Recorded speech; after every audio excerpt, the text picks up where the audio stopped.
gridiron. Shut your mouth podcasting. Yards, touchdowns. Shut your mouth podcasting. First round draft pick. Believe we got stats, kid. Quarterback sacking. 100-yard dashing. So tap in for the action. Welcome to the Sim Podcast Show. I'm your co-host Eric, and I'm always joined by my co-host Ron. What up, Ron? What's going on? You know what we do? We talk about the National Football League on a weekly basis, including the playoffs. Ron, we are in episode 119. This is the Super Bowl. One game left. How are you feeling about this game? Are you excited?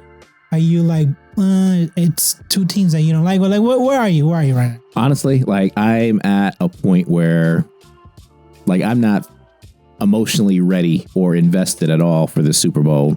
You know, we're talking about it a few minutes ago. Like I feel like a lot of people they're not even aware that there's a game like Sunday for some reason. So I'm sure when we get closer to Sunday, I'm going to get a little bit more excited. But as of now, I don't have any plans. I obviously will watch the game. I don't root for either of those teams. I expect a decent game. But, you know, we'll see. Yeah, I'm in the same boat. I mean, obviously, people that don't watch the NFL are going to be like shocked, like, oh, the Super Bowl is this Sunday, aka my wife. But people like us who love this game and watch this game, these are two teams that we really despise, so to speak. There's nothing good about Kansas City or Philadelphia unless you are an actual fans of these teams. So. Yeah, and I mean, I honestly have not watched any of like the leading, you know, the stuff that's leading up to the Super Bowl like all this week. I haven't really paid any attention to any non-Steelers related like podcasts or anything like that. So, you know, we'll see. I'm sure Kansas City fans, Philadelphia fans are.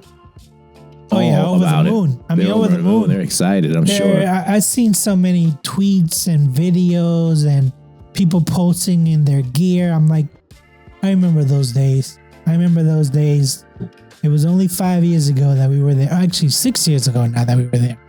Okay, so today on this episode, we'll have the NFL news. We'll have our Super Bowl predictions. And then we'll have our 3 favorite prop bets. I think, well, mine's anyways, have a lot of value. Will they hit? You'll be the judge of that with your own money. So Ron, let's start out with Andy Reid. I caught a glimpse of the interview this week, and he said that next season will be his last season. And we were talking about like, well, the Chiefs are already won four Super Bowls, right? 4 or 3? 4 Super Bowls. So this would be their 5th if they win. Next year will be their 6th if they win. And then we were like talking like, heck, he could stick around one more year and win number 7. Yeah, and to be fair, his comment was, I will be around for at least one more year. So he's promising one more year, potentially more. We'll see, I guess, how he feels, where he's at, I'm sure. And that's it. I mean, he's 66, right? You talked about 4 championships right now. The Steelers and Patriots are sitting at 6. And then I think you got like San Francisco and Dallas right behind him, right at 5. Yeah, they have 5, right. So I was thinking about this when you sent me the graphic of like Super Bowl championships. And I'm wondering to myself, you know, a couple days out from the Super Bowl here, what is most likely to happen? You know, will either Pittsburgh or the Patriots win a 7th Lombardi trophy, or will some other team like Kansas City, 49ers, you know, Cowboys, I think they have 4 as well. Will any of those teams just like pass them and, you know, get to 7 before our teams can even get to 7? It's hard to predict because you can say that about Kansas City because I feel like we know who's helming the team, Mahomes and Reed. We still don't know are the Cowboys going to be any good? Are the Patriots going to be good? Are the Steelers going to like go over that hump? Yeah. So we don't know. Like I feel like there's more uncertainty with those teams than there are with Kansas City. Yeah. So, I agree for sure. Yeah. And I would honestly, I mean, Kansas City, obviously, they got some ground to make up. But even teams like San Francisco, I have more faith in the 49ers winning a Super Bowl, or winning 2 Super Bowls before we can win one, before the Steelers can get to one. So, it just makes me think, it's been so long since the Steelers were able to win a championship. I feel like it's going to be, we're not anywhere close to that level yet, but other teams, other franchises are just, have come and they're close to passing us. And this whole aura, mystique around the Steelers, as being, they're not America's team, but they're the one of the first teams you think about when you think about like the NFL. That mystique, I think, is like slowly, just dissipating, whatever that word is. It's just, no one, I don't think anyone can look back now and say, okay, just based on like what's happened in recent history, that the Steelers are the greatest franchise ever. I think before you can have that conversation about Steelers and the Cowboys, I don't think, I'm starting to feel like the longer we get away from like the Steelers or like the 70s, especially, like, I don't think you can hold the Steelers up to that same regard anymore. No, I think it's like what we talked about in the last episode. Like, I think it's generational, right? Like, right now, you look at Kansas City and people say, wow, this is probably the greatest team ever assembled. But then when you think about it and you know your history, you're like, no, the Steelers actually were pretty dominant in the 70s. And then somebody can say, well, what about the 90s with the Cowboys? They were a pretty good team. So I think if you live in the present, you're going to probably say Kansas City hands down. But then like you said, some of that, it's not that it's, I feel like it's fading away, right? It's still going to be there because obviously you can't change the past, but right. It's definitely fading. Like as more fans of different teams and, new franchises pop up, I think that, the fan base dwindles. So who knows, maybe by the time that we talk about Super Bowls, maybe the Steelers are in the Super Bowl, maybe the Patriots are in the Super Bowl, and they'd be like, oh, this might be the greatest team. Look at the history. So I think that people forget. When's that happening? I guess I feel like that's not in this decade.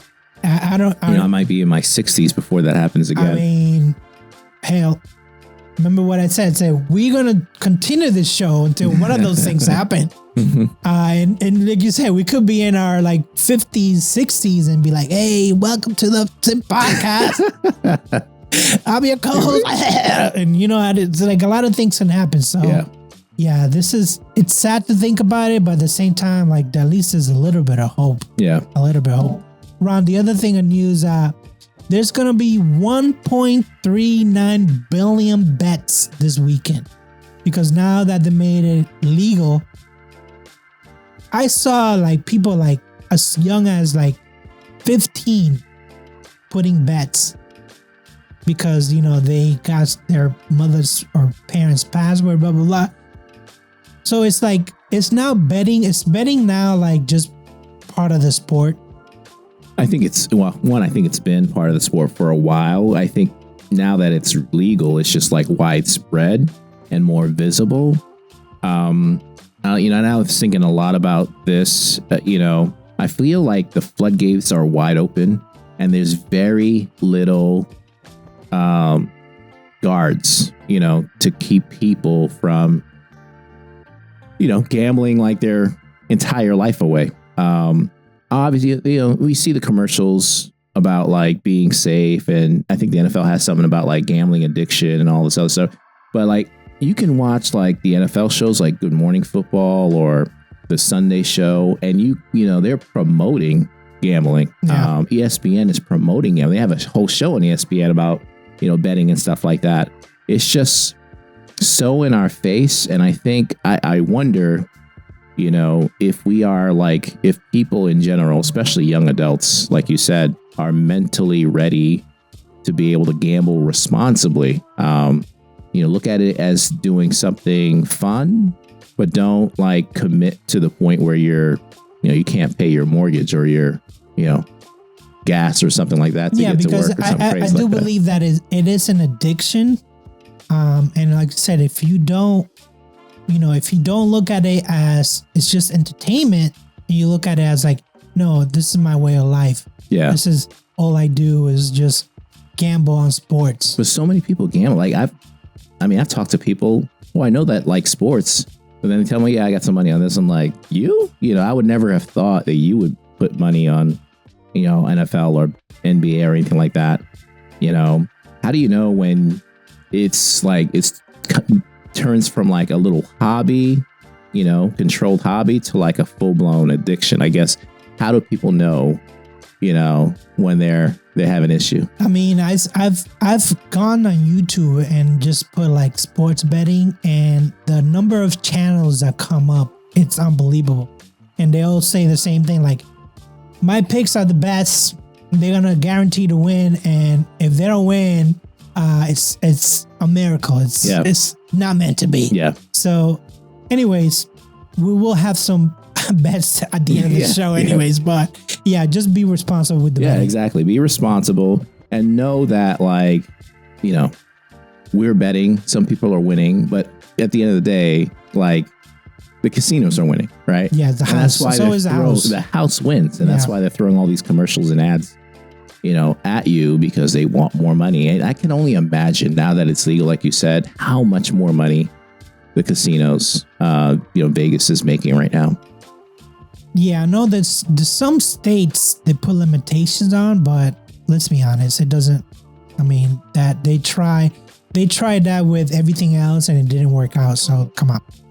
Before we get to the free agents, let's talk about this Threepeat for Pat Riley. He trademarked it. So I saw that the NFL basically made a deal with Pat Riley to use Threepeat if Kansas City wins on Sunday. So Pat Riley trademarked this back in the 80s when he was coaching the Lakers.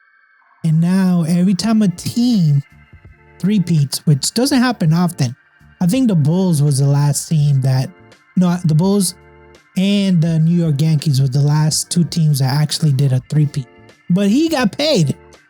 He got paid by MLB when the Yankees did it. He got paid by the NBA when the Bulls did it. So I tip my hat to Pat Riley. Yeah, absolutely. He saw something that was rare and he just capitalized on it. So, however, the details didn't come out on what was the agreement between him and the NFL. So I'm just thinking, like, probably, as I told you, they probably already have the shirts and the hats printed. And you know, I'm not a conspiracy theorist or anything like that, but, you know, it's so funny that, like, when that story broke about, you know, the whole Threepeat thing, a story broke like the very next day about the officials and the refs being like annoyed at, you know, the thought that fans actually think that the NFL's favoring and making calls for the Chiefs. So, you know, you got them going after the trademark, the Threepeat trademark. That almost feels like they're promoting a Chiefs win in some sense. But then you got the officials, you know, coming out and saying, no, that's not the case. You know, we judge every single game fairly, when, you know, we all know, like, the Kansas City Chiefs, you just look at the statistics, like the number of penalties called against them versus their opponents. You know, they're not judged the same way, right? Yeah, I mean, let's be honest. They have to make t-shirts of both teams before this game, right? So they were just business as usual. They're just like, hey, let's CYA everything that we can, including this, because if they didn't contact Pat Riley, he could probably sue them. Imagine that, and he's gotta take us to court because we used Threepeat. So, hey, hats off to Pat Riley. So, the free agent market, and the trade market. Let's talk about the free agents. Let's talk about T. Higgins, because I guess for some reason PFF has him as the number one free agent out there. He is. Do you think that he gets paid? Oh, absolutely. I think he's gonna. I think he either takes a home discount to stay with Cincinnati, which I think it's a real possibility, to be quite honest with you. Like, they have a good thing going. Yeah, they got to fix their defense, but I think most players know that you don't leave a team. Well, you shouldn't leave a team where you're very close to making the playoffs, making a run, and winning a Super Bowl, and try to get paid somewhere else, because you can end up like being on a crappy team and not winning. So I'm not saying he's going to stay, but I do think he's going to get paid. And if he wants to get paid the most, he'll probably end up having to leave the Bengals to do so. I do feel he is the number one, definitely number one receiver target.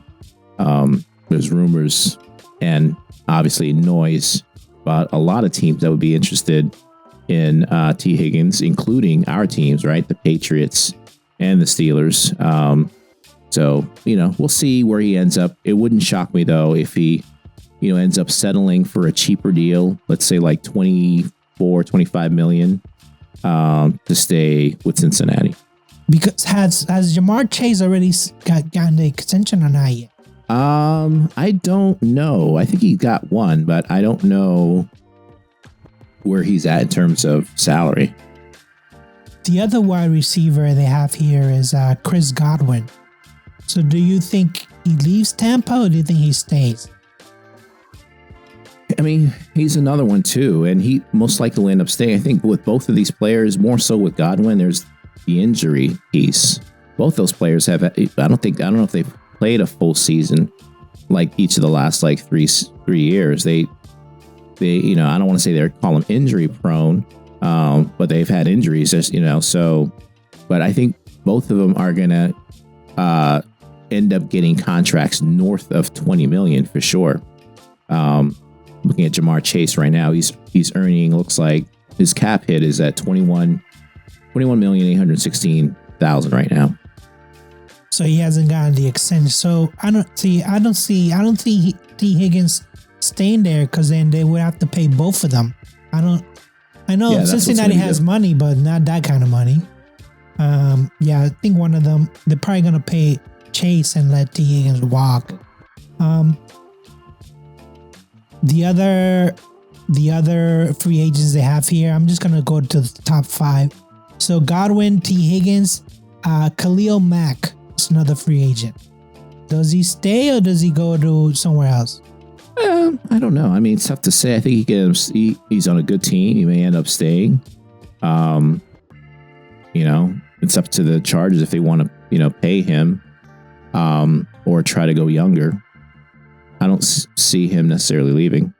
Yeah, I don't see him leaving. The other guy that they have here is he's actually a safety for the Dolphins, Javon Holland. I don't know if can they afford a new? I feel like the Miami Dolphins just spend money. Yeah, but I wonder what's going to happen with Tyreek Hill, because wasn't he making noise about wanting to be traded at 1.2? Yeah, he wants to be traded for sure. He doesn't like Miami, but then what is he gonna be traded and have 10 more kids? I don't know. What's going on with this guy? I don't know. The last guy they have on here he's a guard for the Chiefs, Trey Smith. If they win, he's probably not going to. Let's be honest. As much as they talk about I gotta get paid, they love playing for a champion. Yeah, but the salary cap is a real thing. So, it's hard when you go through negotiations. You're up against the cap. Most teams that are, in playoffs and stuff are up against it. Well, not this team. I think they're in the top 5 for cap room. Chiefs? The Chiefs are, yeah. There's something like 87 million. They're going to have available. So they can spend.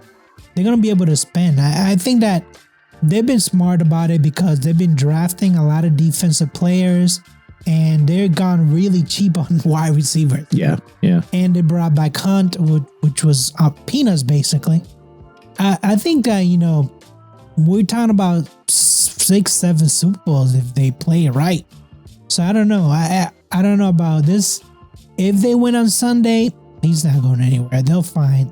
And I think I was hearing in a podcast that this salary cap is malleable, so you don't have to. You can defer some money. You don't. It's very like they were using the Dallas Cowboys and how they do, like they pay people up front to kind of avoid the salary cap. So it just depends on like the front office and how they want to handle things. But yeah, this is a free agent class. I don't think that it's like a very like, whoa, look at this guy. But then when we talk about trade, Myles Garrett just asked for a trade. He's basically an all-pro edge rusher. So do you think that the Browns will just grant him his wish and move him out? No, at least they're not gonna. I mean, he has 2 years left. Yeah. Listen, they are far away from winning a championship, and he wants to win, but he doesn't have like a no trade clause or anything like that. So, I don't necessarily. They've already came out and said that they don't plan on trading him. Now that can just be all talk, because I think what they can get back for him, especially if they're rebuilding, is probably 2 first-round picks. So I think it would be in their best interest to do so. But they gotta like be careful how they move forward with this, because you also don't want to piss like your fans off. That's your best player. That's you don't want a Dallas Mavericks situation. Yeah. That's like the number one selling jersey probably in Cleveland, for the Browns. So you got to be careful how you handle that situation.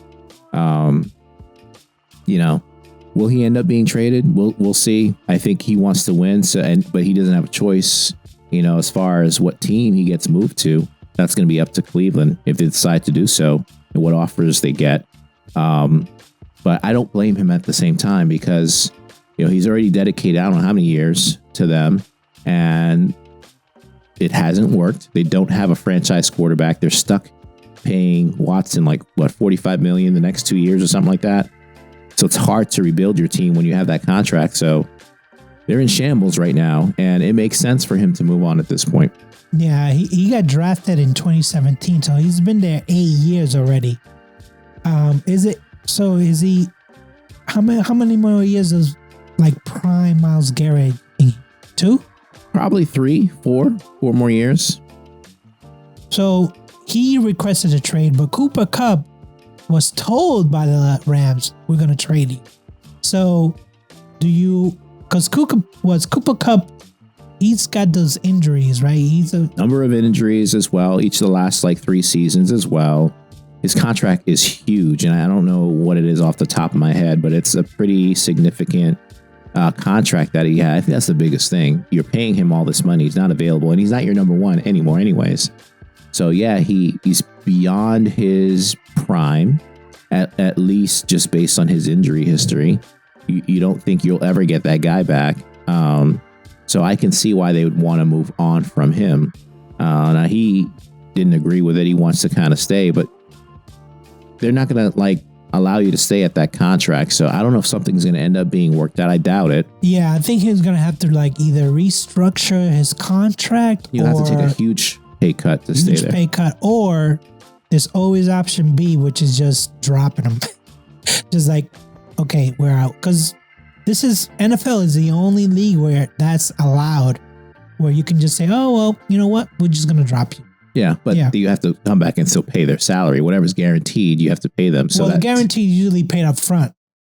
So if you sign a contract, you get the guarantees up front, and then if you stay for the length of the contract, you get that money. But it's not always not always the issue.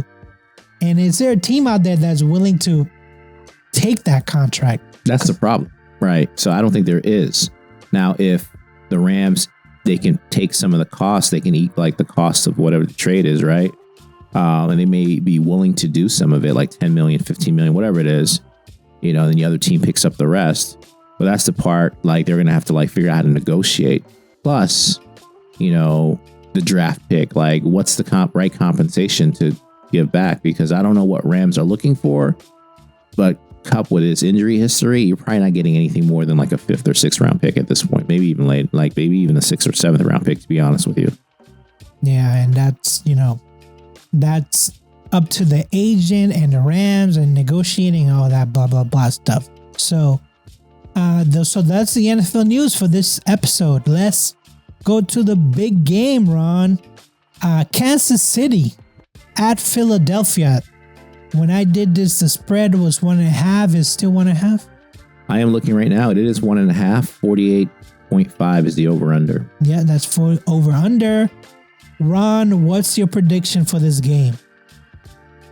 Listen, I don't know. This game can go so many different ways.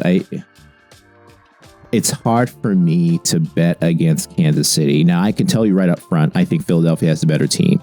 I think offensively, the offensive line is better. Their receivers are better. Their running back is obviously better.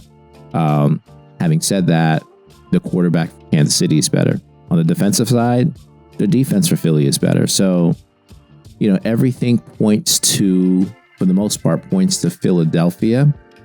But, you're going against Mahomes, and, he just has magic. And then you're going against Andy Reid. So, it's hard for me to ever bet against Kansas City. And I don't think I can do that until someone knocks them off the throne. So I'm taking Kansas City to win this one 24-23 in a really close, close game. So you have a total of 47 points. So you think they're going to go under? Yeah. Yeah. Last week I was pretty upset because I was like, Buffalo, man, you just couldn't do it. You just couldn't knock Kansas City off. This was the 4th year in a row. You just couldn't do it. I was really upset. And then I was like, you know what? Kansas City, it's almost like destiny, right? Has to happen. It just has to happen. I'm going to go with 20-17 Kansas City. And everything you said is right. Philly has a better running back, a better offensive line. They have a better defense. But I don't fully trust Jalen Hurts. And at the beginning of the season, we both picked Jalen Hurts to be the MVP, right? And he did not play like an MVP. And I don't like Nick Sirianni as a coach because he could be all over the place. So basically, when I looked at these two teams, I was like, the one most important position I don't trust, and that's Jalen Hurts. And maybe things are different from the last Super Bowl. I don't remember what the final score was, but they didn't have Barkley. The defense is much, much better. I still think that Mahomes Reid is just a good connection. It's just a good dynamic. I just don't see them being knocked off. Will they get a 3B? Yes. Will be. The narrative is gonna be like, oh, the Kansas City, the best team ever. It's coming. It's coming. I can almost see Stephen A. Smith just yelling, "This is the greatest team that I have ever seen, that I have ever witnessed." So fine.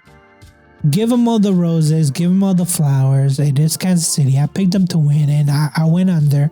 I have 37 points total. I think that Philly doesn't get going until the second half. I think that the strategy for Kansas City is just 8 men on the box, just do whatever it takes to stop Saquon and let, AJ Brown or Smith beat you. I think that's the key. That's going to be the key. And if they can't stop Barkley, then the game is over. It's going to be all Philly because then they can do play action. They can do, run option. But if they stop Barkley, then you're going to tell Jalen Hurts, you got to win this game. Yeah. And I don't trust him. I just don't. Yeah. And I think they have the players to slow down Barkley, and they'll make a commitment to. A lot of teams don't make the commitment to stop him by putting, 9, 10, in the box. They're too scared of Smith and Brown beating them. So they try to play conservative, and then Barkley just rips one off, and then you're done. So I think Kansas City, Reid knows he'll need to take some chances. and force Hurts to make throws, like you said. And, we'll see who wins those battles. I think Hurts will need some big plays, some explosive plays in the passing game for them to have a chance to beat Kansas City. But I see them falling short. And then, on the other side of it, I think Kansas City offensively, they just figure it out. They don't have superstars, like you said. Kelsey is aging. He's not the same, but there's a difference between playoff Kelsey too. He shows up in the playoffs. But there's something magical about Mahomes, how he's able to just drag these no names, if you will, at receivers. And then the running backs, like you said, Hunt, Pacheco, they're serviceable guys. They just do enough to win. And, I think they'll squeak out a win somehow, like they've done all year long. I think the entire year. I think that we'll see we'll see a lot of one-on-ones, and we'll see AJ Brown maybe like a 30-yard, or Devontae Smith the 40-yard, but I don't think that they're going to give a touchdown. Yeah, can you capitalize off of it? Yes, can you do something? I just don't see that. And there was a lot of times against the Commanders where they could have used the tush push, right? They could have, and they didn't. So I don't know if they just don't have the personnel. I don't know what's going on, but if I was Philly, and I'm talking to you Philly fans, I would be nervous about this game, because your team is standing between history. That's a lot of pressure. And I don't know if Nick Sirianni is ready for that pressure. So, well, listen, he's gotten his team into the playoffs and in the Super Bowl how many times now? So it's hard for me to say he's, and I know he has a great roster. Whoever's building his franchise for him has done an outstanding job, drafting players, picking up free agents and stuff like that, trades and all that stuff. But you have to kind of give him credit for getting his team there so many times now. Whether you like him and his antics on the field or not, you got to kind of give him credit for getting his team into the Super Bowl one last time and one more time. I'd say that's where I don't give him credit, because he's actually come out in an interview and said the offense is run by Kellen Moore. I don't get involved. And the defense is run by Vic Fangio. I don't get involved. That is how a head coach is supposed to be. Head coach is supposed to oversee everything, every decision. He did come out and say that on fourth down they do go to him and they hey Nick, what would you do? But there's a when to blitz, when to go deep, what kind of he. But that's the perfect. There's a difference between delegating and there's a difference between staying away. Yeah, that's not. Listen, I don't think it's saying. Well, I look at it this way. For a dang fact, Reed has nothing to do with the defense. And then the guy. But he has everything to do with the offense. Same thing in Minnesota. Same thing in Miami. Those guys don't focus on the defense whatsoever. They're heavily invested in the offense. So what's Nick focusing on it? The special team? That's what I mean. Is I feel like he's there as a head coach to make those tough decisions. When to go on fourth down. I feel and what's the when the you're game a head plan? coach, What's your strategy for the game? That's fine if you can prepare that before the game, right? But in game management, I want to see the head coach take advantage of everything. Hey, I have my hands on the offense. I have my hands on the defense. I have my hands on the special team. I don't want him to be you know what, we have a game plan, we're sticking to it, because then you don't make adjustments, in-game adjustments. Well, I can tell you, Tomlin has his hand on everything, and he makes absolutely zero adjustments whatsoever. He has his thumb on everything, and that's why. Why do you think things didn't work out for Mayo? Because he was hands off. He was you know what, offense do your thing, defense do your thing, and what happened? He only lasted 1 year. Yeah, but there's good and bad of every approach. And when you have, and there's lots of talk about it this week on the Steelers side, with Russell Wilson not getting along and all having this riff with Arthur Smith, right?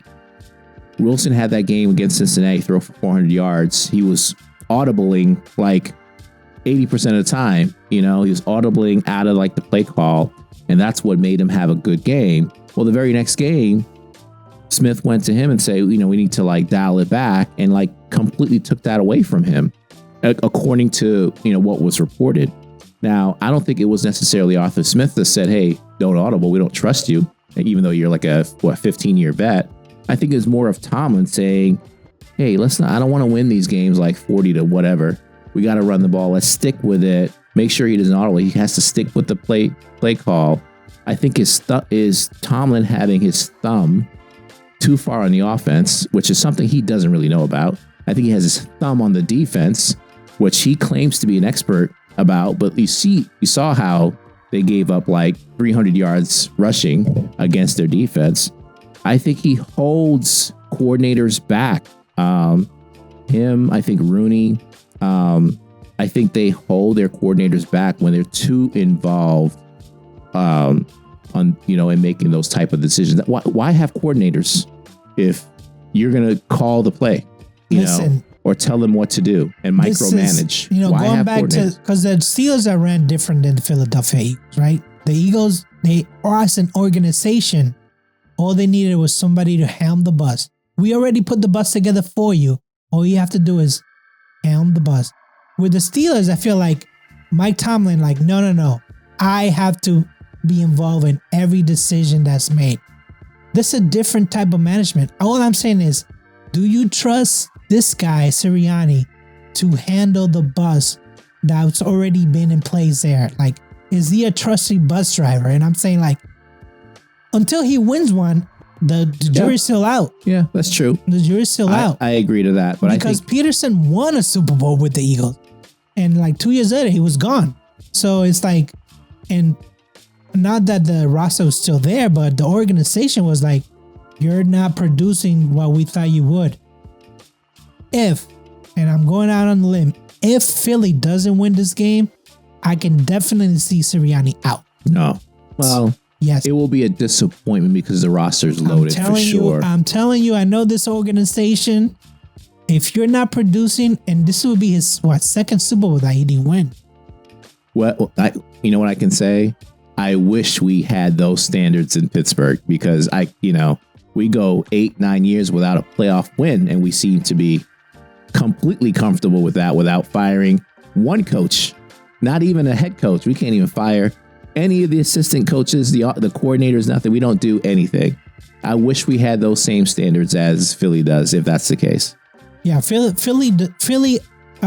was who's the owner? Laurie is the owner. He doesn't mess around. Yeah, well, he does not mess around. That's why they're in it, and that's why they've been a better franchise over the last 15 plus years, than Pittsburgh. No, they know who runs things. All right, Ron, who are your 3 prop bets for this weekend for this big game? Yeah, so didn't really pay too close attention to this. I did look over it during the early part of this week. I'll definitely pay more attention as we get closer, Saturday and Sunday for sure. Some stuff I like just went skimming over it, and it goes back to what I think how this game plan is going to go. It'd be a relatively close game. I think Philly will move the ball, but struggle to get in the end zone. I see them having to kick some field goals. So I'm choosing Jake Elliott. The over-under was 1.5 field goals at plus 105. That seems to me like a pretty easy one for him to get 2 field goals in the game. I think there was another one with him with points, 6.5 points. That seems pretty easy for him to get 2 field goals, a couple extra points. Yeah, it's right there. It's right. It's right there basically. The other one I got is Nick Bolton, the under. The over-under right now for tackles is 8.5, which doesn't seem a lot. And you think, okay, Kansas City's playing Philly. Philly's going to run the ball. There's going to be plenty of opportunity for Nick to make a lot of tackles. When I went back and looked at Kansas City when they played teams like the Ravens, the Steelers, the most tackles he had was 6 or 7 tackles. He never got to 8. So this is saying he'll get to 9 tackles in this game. I don't see that happening. So I'm taking the under there. That's at minus 135. And then Xavier Worthy, combined rushing and receiving yards at 63.5. I took the over there. I can definitely see him getting involved in the run game. They will definitely do a reverse or a toss or something with him out of the backfield, without a doubt. I can guarantee that. And I That's think probably like an automatic 30 yards right there. right, you're probably looking at minimum like 15 yards. He'll probably end up scoring off a play like that.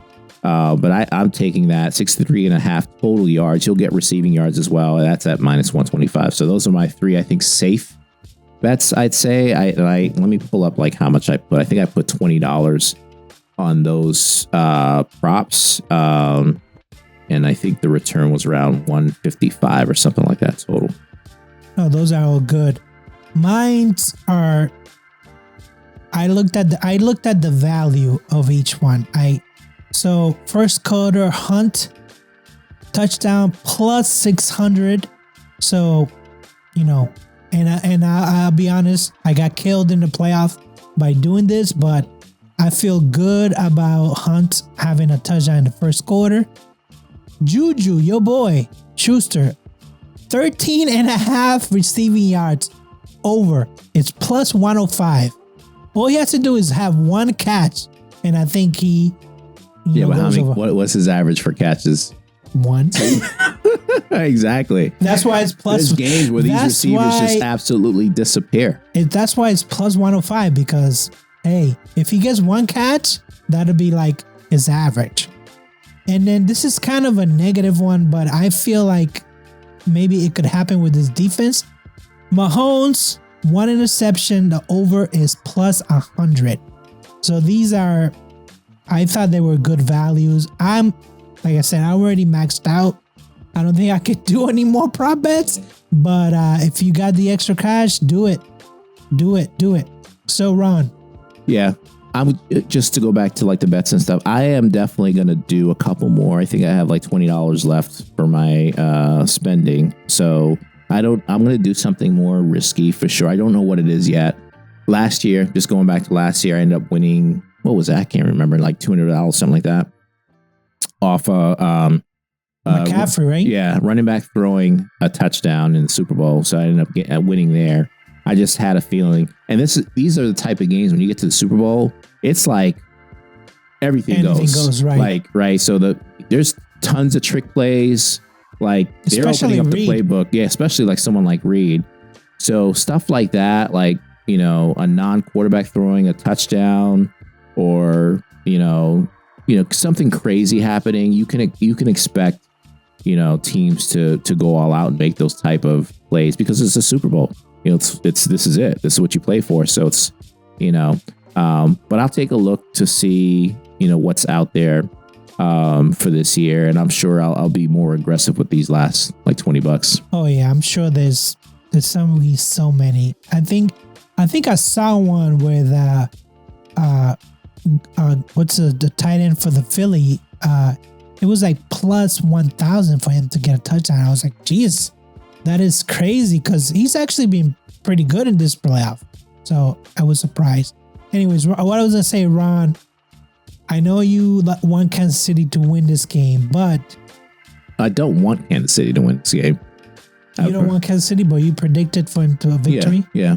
I prefer Philly to win. I'm tired of hearing about Kansas City, but it's just hard to vote or to predict against them because they win all the time. But I wish none of these teams would win. Exactly. That's exactly right. To be honest, I'd hate both of these teams equally, but I definitely prefer not to keep hearing about Kansas City and how great Mahomes is.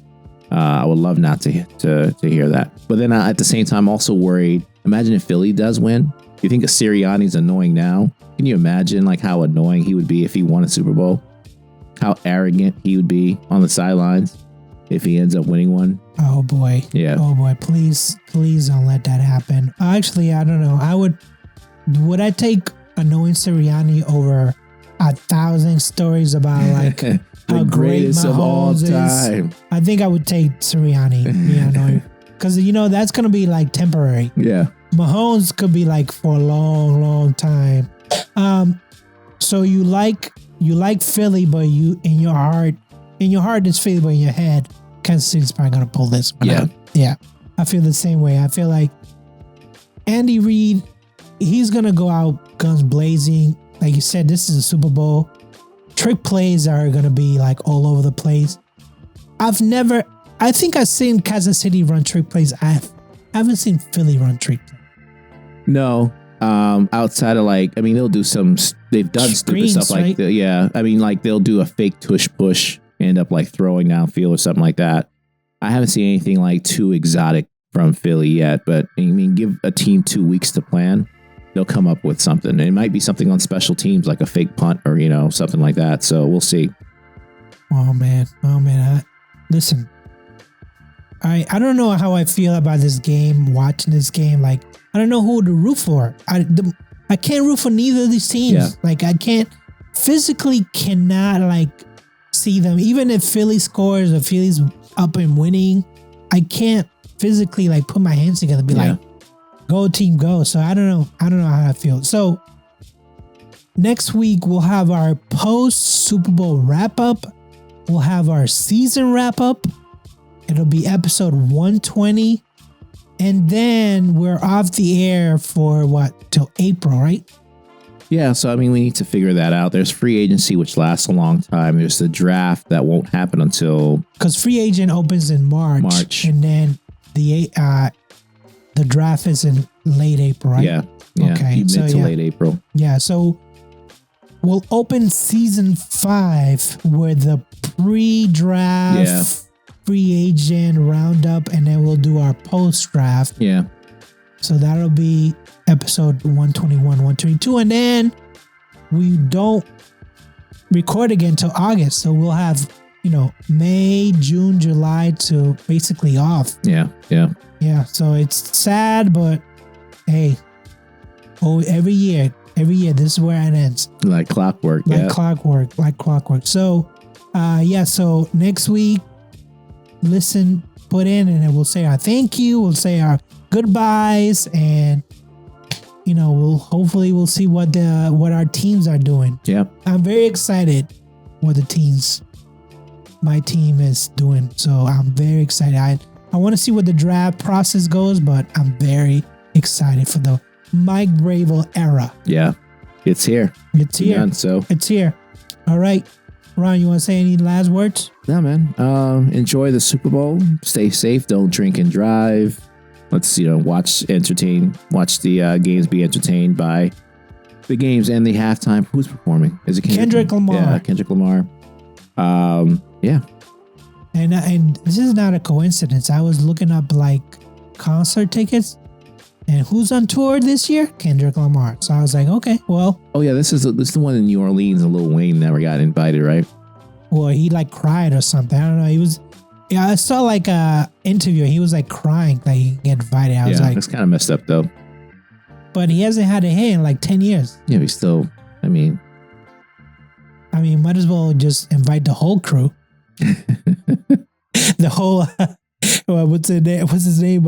Cash Money crew. Yeah, why not? Why not? New Orleans. Birdman. Mm-hmm. With that said, I say peace.